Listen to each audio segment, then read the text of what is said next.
Baik, Assalamualaikum warahmatullahi wabarakatuh. Perkenalkan, saya Denis Satrio Caksono, NPM 2069002, asal Universitas PGRI Semarang.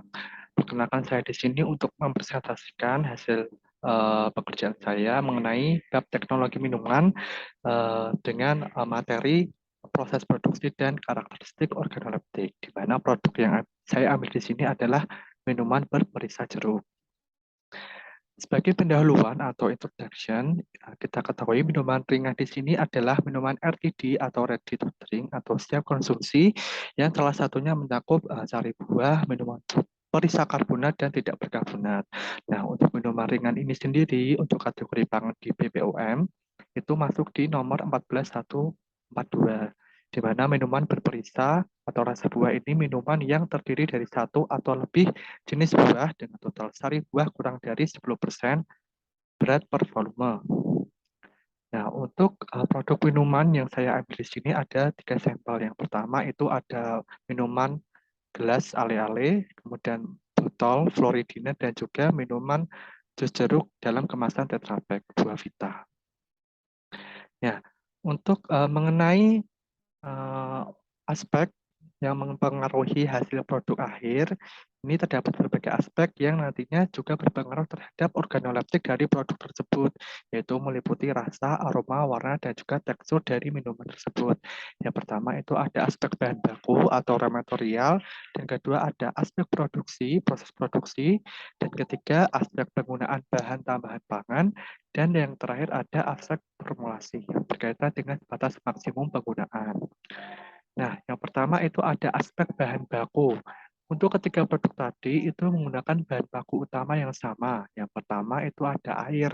Di sini air yang digunakan itu ada air RO atau bisa dibilang air hasil suling atau air mineral. Tujuannya adalah itu agar mesin boiler atau mesin pemanas itu lebih awet karena air ini tidak menimbulkan karat pada mesin. Yang kedua itu ada bahan gula. Di sini gula yang digunakan adalah gula rafinasi, bisa kelas R1 atau R2 tergantung warna yang diinginkan nanti. Nah, gula rafinasi ini secara karakter itu lebih manis dari gula pasir karena belum melewati proses seperti pemutihan atau kristalisasi. Dan secara harga itu lebih murah. Itulah kenapa industri lebih banyak menggunakan gula rafinasi. Yang ketiga ada ekstrak atau konsentrat buah jeruk. Itu pada ditambahkan itu sebagai syarat pelabelan berdasarkan peraturan BPOM karena merupakan produk minuman jeruk. Itu. Kemudian untuk aspek proses produksi, itu yang pertama itu adalah penimbangan bahan. Itu formulator mengecek formulasi yang sesuai. Kemudian dilakukan pemasakan air menggunakan mesin boiler dengan air RO tadi. Kemudian yang selanjutnya itu ada proses mixing. Bisa kita lihat gambarnya pada gambar kedua. Pada proses ini QC itu juga mengecek homogenisasi formulasi meliputi rasa, warna, aroma, dan juga Brix atau tingkat kemanisan. Selanjutnya itu ada proses filling atau pengisian. Nah, di sini untuk produk minuman jeruk ini itu menggunakan prinsip hot filling, di mana minuman dan juga kemasan itu sama-sama dalam kondisi panas. Suhu filling itu tidak boleh kurang dari 80 derajat Celcius. Kemasannya harus rapi, tidak bocor, dan sirkulat. Nah, filling sendiri itu bertujuan untuk memperpanjang umur simpan produk. Kemudian yang terakhir, yang selanjutnya itu ada labeling dan coding. Seperti itu. Bisa kita lihat pada gambar ketiga itu ada mesin sealing, labeling, dan coding. Seperti itu. Di sini juga termuat kode produksi dan juga tanggal kadaluarsa. Kemudian setelah itu produk minuman tadi diairkan di dalam air, yaitu proses pendinginan, agar saat proses pengeluasan tadi atau kartoning itu suhu produk sesuai, seperti itu. Kemudian ini aspek yang paling penting terhadap organoleptik nantinya, yaitu aspek penggunaan BTP, di mana BTP ini karena berkaitan dengan bahan pangan itu sengaja ditambahkan untuk meningkatkan kualitas dan karakteristik tertentu. Yang perlu kita garisbawahi di sini adalah konsumen itu menghendaki rasa manis yang pas, artinya tidak menimbulkan aftertaste pahit. Kemudian asam yang pas, itu tidak serak di tenggorokan atau tidak menimbulkan rasa gatal di tenggorokan. Kemudian warnanya yang mencolok dan menarik, serta tekstur minuman yang ringan dan segar. Sehingga kadar penambahan BTP ini akan mempengaruhi organoleptik dari produk itu sendiri, karena setiap produk menggunakan kadar BTP yang berbeda-beda sesuai dengan industri masing-masing. Nah, itu BTP pada minuman RTDI rasa jeruk ini apa saja? Yang pertama itu ada pengatur keasaman. Di sini yang biasa digunakan adalah asam sitrat dan sodium sitrat. Asam sitrat sebagai asam yang utama dan sodium sitrat itu sebagai penyeimbang, sehingga keduanya biasanya digunakan bersamaan. Seperti itu. Asam sitrat ini juga berfungsi sebagai pengawet juga. Kemudian untuk pengawet buatan itu digunakan ada potasium sorbat. Ini aktif di pH basa, sehingga penggunaannya dikombinasikan dengan sodium sitrat. Selanjutnya pemanis buatan ada asesulfam, siklamat, dan sukralos. Pemanis sintetik ini kadar penahanannya sedikit karena tingkat kemanisannya berkali-kali lipat dari sukrosa atau gula pasir. Selanjutnya ada penstabil nabati. Untuk produk minuman jeruk ini karena sifatnya cair itu lebih sering menggunakan CMC karena kalau untuk saat takdam itu biasanya untuk produk kental. Seperti itu.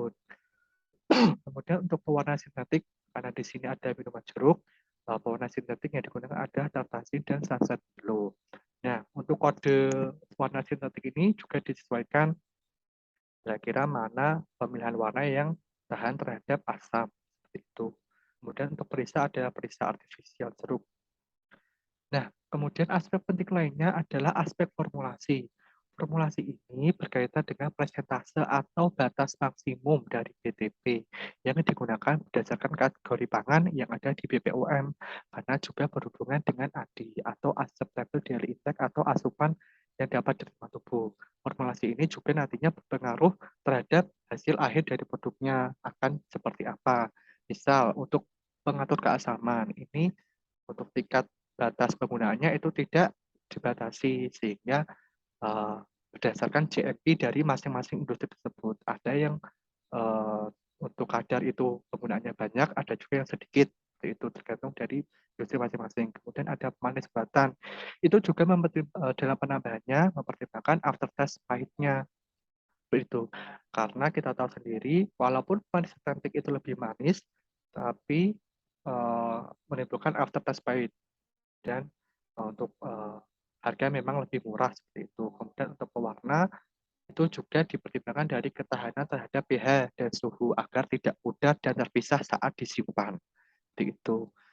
Nah, sehingga untuk proses produksi tadi itu berkaitan dengan uji organoleptik ketiga produk sampel berikut ini. Dengan hasil yang pertama ale-ale jeruk itu dengan untuk berdasarkan rasa itu saya nilai 3/5, aroma 4/5, warna 5/5. Referensi total adalah 4/5. Kemudian produk selanjutnya adalah Fruidina Orange Pulp itu untuk rasa 4/5, aroma 5/5, warna 5/5. Ya, preferensi total adalah 4,5/5. Dan terakhir ini ada kesalahan yaitu tadi produk Buavita Tetra Pak itu untuk rasa adalah 5/5, aroma 5/5, warna 5/5, referensi total adalah 5/5. Sehingga kita dapat ambil kesimpulan secara hipotesis hubungan antara proses produksi dengan organisasi. Jadi GMP atau Good Manufacturing Product dari setiap produksi itu berkaitan dengan standar produk mengenai formulasi dan lain-lain yang dilakukan pada setiap elemen proses produksi seperti itu. Setiap elemen produksi itu bergantung pada GMP masing-masing sehingga memiliki pengaruh besar terhadap hasil akhir produk nantinya. Yang utamanya itu adalah berkaitan dengan organoleptiknya, apakah sesuai dengan permintaan konsumen dan mendapatkan respon yang baik dari konsumen. Seperti itu. Sekian untuk presentasi dari saya, kurang lebihnya mohon maaf. Wassalamualaikum warahmatullahi wabarakatuh.